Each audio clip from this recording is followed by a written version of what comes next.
రంగారెడ్డి జిల్లాలోని హిమాయత్ సాగర్ కు భారీగా వరద ప్రవాహం కొనసాగుతోంది. వరద ఉధృతితో 6 గేట్లు కూడా అయితే నీటిని కిందకి విడుదల చేస్తున్నారు అధికారులు. హిమాయత్ సాగర్ కింద ఉన్న లోతట్టు ప్రాంత ప్రజలను సురక్షిత ప్రాంతాలకు తరలిస్తున్నారు.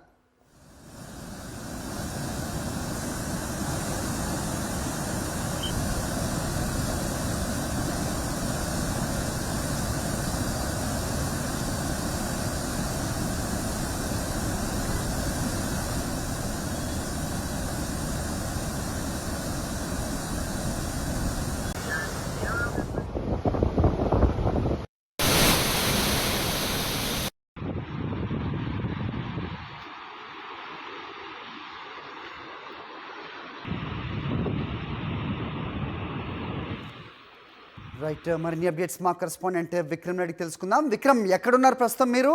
సో హిమాయత్ సాగర్ వరద ఉధృతి చూస్తూ ఉన్నాం, నిండు కుండను తలపిస్తున్నాయి ప్రాజెక్టులు. ఏ రకంగా ఉంది సిచ్యువేషన్ చెప్పండి.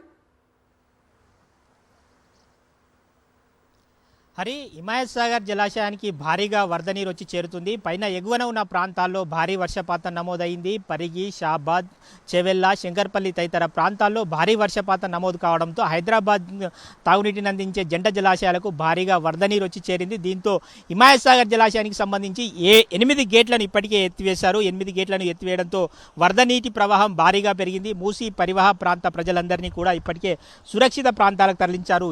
ఏ విధంగా ఇళ్లలోకి వరద నీరు వచ్చింది ఒకసారి చూపించే ప్రయత్నం చేద్దాం. ప్రస్తుతం నేను బండ్లగూడ మున్సిపల్ జాగీర్లోని పిఎన్టీ కాలనీలో ఉన్నాను. పిఎన్టీ కాలనీలో వరద నీరు ఇళ్లలోకి ఏ విధంగా వచ్చిందో చూసుకోవచ్చు. మొత్తం మూసీ పరివాహ ప్రాంతాల్లో ఇళ్ల నిర్మాణం జరగడంతో ఈ మూసీలోకి వచ్చే వరద నీరంతా కూడా ఇళ్లలోకి వచ్చి చేరింది. ఒక్కసారిగా 8 గేట్లను తెరవడంతో హిమాయత్ సాగర్ జలాశయంలో 8 గేట్లను పైకెత్తారు. 3 ఫీట్ల ఎత్తు వరకు కూడా నీటిని ఎత్తివేయడం జరిగింది. దీంతో గేట్లను ఎత్తడంతో వరద నీరంతా కూడా ఒక్కసారిగా ప్రవహిస్తుంది. దీంట్లో ఇళ్లలోకి వరద నీరంతా కూడా వచ్చి చేరింది. మనం చూసుకోవచ్చు, మూసీ పరివాహ ప్రాంతం పక్కనే కట్టిన ఇళ్లలో పూర్తిగా గోడల వరకు కూడా పూర్తిగా నీరు వచ్చిన పరిస్థితి. తలుపులు కూడా తాళాలు వేసి ఇళ్ల నుంచి బయటికి పంపించారు. జిహెచ్ఎంసీ అధికారులు, మున్సిపల్ అధికారులంతా కూడా మూసీ పరివాహ ప్రాంతాల్లో ఎవరైతే నివసిస్తారో వారందరినీ కూడా సురక్షిత ప్రాంతాలకు తరలించడం జరిగింది. ఇళ్లలోకి వచ్చి వరద నీరు అయితే వచ్చిన విజువల్స్ మనం చూసుకోవచ్చు. అక్కడ తాళాలు కూడా కనిపిస్తున్నాయి. తాళాల వరకు కూడా నీరున్న విజువల్స్ కూడా మనం చూస్తున్నాము. మూసీ పరివాహ ప్రాంతం పక్కనే ఇళ్ల నిర్మాణం చేపట్టారు. ఈ ఇళ్లన్నీ కూడా పిఎన్టీ కాలనీ, ఓయూ కాలనీ, ఈ పరిసర ప్రాంతాలన్నింటిలో కూడా ఈ మూసీ పరివాహ ప్రాంతాల్లో ఎవరైతే ఉన్నారో వారందరినీ కూడా ఇల్లు ఖాళీ చేయించి బయటికి పంపించడం జరిగింది. మరికంత వరద ఉధృతి పెరుగుతాయి. ఇప్పటికే హిమాయత్ సాగర్కు మరింత వరద ఉధృతి వస్తుందని చెప్పి వాటర్ బోర్డు అధికారులు చెప్తున్నారు. వెంకటాపురం వాగైతే ఉధృతంగా ప్రవహిస్తుంది. ఆ వరద నీరంతా కూడా హిమాయత్ సాగర్ జలాశయంలోకి వస్తుంది. మరిన్ని గేట్లు ఎత్తాల్సిన అవసరం కూడా ఏర్పడుతుందని చెప్పి వాటర్ బోర్డు అధికారులు అయితే అలర్ట్ అవుతున్నారు. లోతట్టు ప్రాంతాల ప్రజలను ఇప్పటికే ఖాళీ చేస్తున్నారు. మనం చూసుకోవచ్చు, ప్రస్తుతం పిఎన్టీ కాలనీ, ఓయూ కాలనీ తదితర కాలనీలకు సంబంధించి వరద నీరు ఉధృతంగా ప్రవహిస్తున్న నేపథ్యంలో ఇక్కడ ఇళ్లలో ఉన్న వారిని సేఫ్ ప్లేస్లకు తరలిస్తున్న పరిస్థితి ఉంది. ఇళ్లలోకి అయితే వరద నీరంతా వచ్చి చేరుతుంది. సామాన్లంతా కూడా నీట మురిగిన పరిస్థితి ఉంది. ఈ నేపథ్యంలో వీరందరినీ కూడా సురక్షిత ప్రాంతాలకు తరలించారు. వరద ఈరోజు రేపు కూడా భారీ వర్షాలు కురిసే అవకాశం ఉందని చెప్పి వాతావరణ శాఖ చెబుతుంది. ఇప్పటికే వికారాబాద్, కామారెడ్డి, సంగారెడ్డి జిల్లాలకు రెడ్ అలర్ట్ ఈరోజు కూడా ప్రకటించిన నేపథ్యంలో భారీ వర్షాలు కురిసే అవకాశం ఉందని చెప్పి హైదరాబాద్ వాతావరణ అధికారులు చెబుతున్నారు. ఈ నేపథ్యంలో వరద ఉధృతి మరింత పెరిగితే మరిన్ని గేట్లు ఎత్తాల్సి వస్తే వరద నీరు మరింతగా వచ్చే అవకాశం ఉంది. ఇళ్లన్నీ కూడా నీటిలో ఉన్న పరిస్థితి ఉంది. జిహెచ్ఎంసీ అధికారులు కానీ, ఇటు మున్సిపల్ శాఖ అధికారులు కానీ అప్రమత్తమయ్యారు.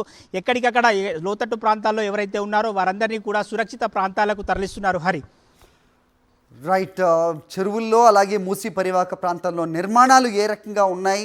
సో ఆ నిర్మాణాల్లోకి ఇప్పుడు నీరు ఎందుకు వచ్చిందంటే కనుక అవి ఆక్రమించి కట్టిన నిర్మాణాల నేపథ్యంలోనే ప్రస్తుతం ఈ వరద ఇళ్లలో కూడా వచ్చిన సిచ్యువేషన్ కనిపిస్తోంది.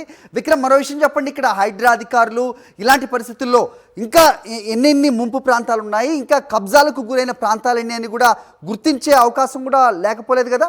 మరోవైపు ఇటు ఔటర్ రింగ్ రోడ్డు వద్ద ఉన్న సర్వీస్ రోడ్డు వైపు కూడా నీరు పారుతున్న పరిస్థితి కూడా మనం చూస్తున్నాం. విక్రమ్, హరి ఖచ్చితంగా Himayat Sagar outer ring road service road పై నుంచి కూడా హిమాయత్ సాగర్ జలాశయం వరద నీరంతా కూడా బయటికి వస్తుంది. వరద ఉధృతి వేగంగా వస్తున్న పరిస్థితి. ఇప్పటికే 8 గేట్లను 3 అడుగుల మేరకు ఎత్తడం జరిగింది. ఈ నేపథ్యంలో వరద ఉధృతి వేగంగా ఉన్నట్లు స్పష్టంగా అర్థమవుతుంది. అదేవిధంగా మూసీ పరివాహ ప్రాంతాల్లో ఎవరైతే ఇళ్ల నిర్మాణం చేసుకొని నివసిస్తున్నారో వారి ఇళ్లలోకి అంతా కూడా వరద నీరంతా వచ్చి చేరుతున్న పరిస్థితి. ఈ నేపథ్యంలో అధికారులంతా కూడా వారిని ఖాళీ చేయించి బయటికి పంపించారు. ఇదంతా చూడొచ్చు. వరద ఉధృతి ఎక్కువగా ఉండడం ఈ కాలనీలన్నిటిలోకి కూడా వరద నీరంతా కూడా వచ్చి చేరుతుంది. ఇక్కడ ఇళ్ల నిర్మాణం చేసుకున్నారు, అక్రమ నిర్మాణాలు చేసుకున్నారు. హైడ్రా అధికారులు కూల్చివేస్తామని చెప్పి ఇప్పటికే చెప్పాను, మార్కింగ్ కూడా చేయడం జరిగింది. అయినప్పటికీ కూడా మనం చూసుకోవచ్చు వరద ఉధృతి ఎక్కువగా ఉండడంతో నీళ్ళంతా కూడా ఇళ్లలోకి వస్తున్న పరిస్థితి ఉంది. వీరంతా కూడా ఇల్లు ఖాళీ చేసి వేరే చోటుకి వెళ్ళిపోయారు. మొత్తం సామాన్లంతా కూడా చెల్లా చెదురుగా నీటిలో మునిగిపోయిన పరిస్థితి ఉంది. మనం ఏ ఇల్లు చూసుకున్నా అదే రకమైన పరిస్థితి ఉంది. ఇళ్ల తాళాల వరకు కూడా పూర్తిగా నడుములు లోతు వరకు కూడా ఇళ్లలోకి నీరు వచ్చిన పరిస్థితి ఉంది. ఈ నేపథ్యంలో వీరందరినీ కూడా సురక్షిత ప్రాంతాలకు అధికారులు అయితే తరలించడం జరిగింది. ప్రస్తుతానికి వీరిని సురక్షిత ప్రాంతాలకు తరలించారు. అయితే ఈ మూసీ పరివాహ ప్రాంతంలో మరింత వరద పెరిగితే పరిస్థితి ఏంటి అన్నది కొంత ఆందోళన వ్యక్తమవుతున్న పరిస్థితి ఉంది. ఇప్పటికైతే 8 గేట్లను 3 అడుగుల మేర ఎత్తారు. ఇంకా పైన ప్రాంతాల్లో చేవెళ్ళ, షాబాద్, శంకర్పల్లి తదితర ప్రాంతాల్లో ఈరోజు కూడా భారీ వర్షపాతం కురిస్తే ఇదే రకమైన వాతావరణం ఉంటే మాత్రం ఖచ్చితంగా మరికొంత వరద ఉధృతి పెరిగే అవకాశాలు అయితే స్పష్టంగా కనిపిస్తున్నాయి. హరి, అలాగే విక్రమ్, ఇంకో చిన్న అప్డేట్ చెప్పండి. వికారాబాద్ ప్రాంతంలో ఉదయం భూకంపం సంభవించినట్టుగా కూడా కొన్ని వార్తలు వచ్చాయి, వాస్తవేనా? దాని గురించి ఏమైనా అప్డేట్ ఉందా మీ దగ్గర? హరి, వికారాబాద్ జిల్లా పరిగిలో కొంత భూమి స్వల్పంగా కంపించినట్లు సమాచారం. ఉదయం 3:47 4 సెకండ్ల పాటు పూర్తిగా భూమి కంపించింది అని చెప్తున్నారు.